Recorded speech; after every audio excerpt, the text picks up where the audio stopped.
అతని గురించి చెప్పాలి తప్పదు. అక్కడి నుంచి పట్టుకొట్టుకుంటూ వచ్చారు, కాపుల్ని వాడుకుంటా ఉన్నారు. ఈ కాకినాడ పట్టణంలో 60,000 కాపులుంటే లంజా కొడక అని చెప్పి పవన్ కళ్యాణ్ తిట్టాడు, లంజా కొడక అని చెప్పి చంద్రబాబు నాయుడు తిట్టాడు. తిట్టి ఇలాగ అంటే బాగుంటుందా అని మళ్ళీ తిరిగేశాడు.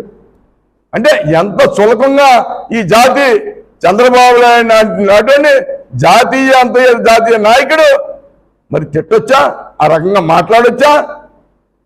ఈరోజు అనేక కబ్జాలు ఈ రాష్ట్రంలో కాకినాడ పట్టణంలో 7 నియోజకవర్గాలు ఉంటే 7 నియోజకవర్గాలకి ఈయన ఎమ్మెల్యే. మీకు తెలుసో తెలదో నాకు తెలుసు.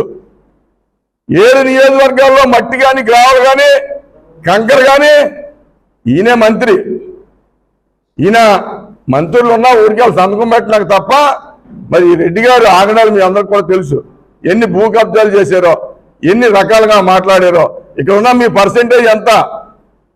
2,000 ఓట్లు కూడా లేవు ఈరోజు కాకినాడ పట్టణంలో. మరి 60,000 ఉన్న కాపుల్ని ఏ రకంగా మీరు గౌరవిస్తూ ఉన్నారు, ఏ రకంగా మీరు మాట్లాడుతూ ఉన్నారు, ఏ రకంగా మీరు చేస్తూ ఉన్నారు? ఇక్కడ దుర్మార్గం అనేది. మార్కెట్కి వెళ్తే దుర్మార్గం, మెయిన్ రోడ్కి వెళ్తే దుర్మార్గం, సినిమా రోడ్కి వెళ్తే దుర్మార్గం.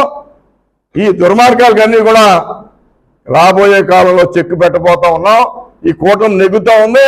కాకినాడ పట్టణంలో ప్రశాంతమైన వాతావరణమే ఈరోజు అనేక రకాలుగా ఇబ్బంది పెడుతూ ఎవరు మాట్లాడితే వారి మీద కేసులు, ఎవరు మాట్లాడితే వాళ్ళని మళ్ళీ మా కులంతో మళ్ళీ నన్ను తిట్టించడం. నేను మాట్లాడిన తప్పు అనుకుంటే నువ్వు చెప్పు, నీకు సమాధానం ఇస్తాను. మళ్ళీ మా కులస్తులతోటి ప్రెస్ మీట్ పెట్టి తిట్టించిన సందర్భాలు కూడా గుర్తుపెట్టుకున్నాం. తప్పకుండా దానికి వడ్డీతో సహా ఇవ్వటం జరుగుతుందని చెప్పి సందర్భంగా నేను తెలియజేస్తా ఉన్నాను.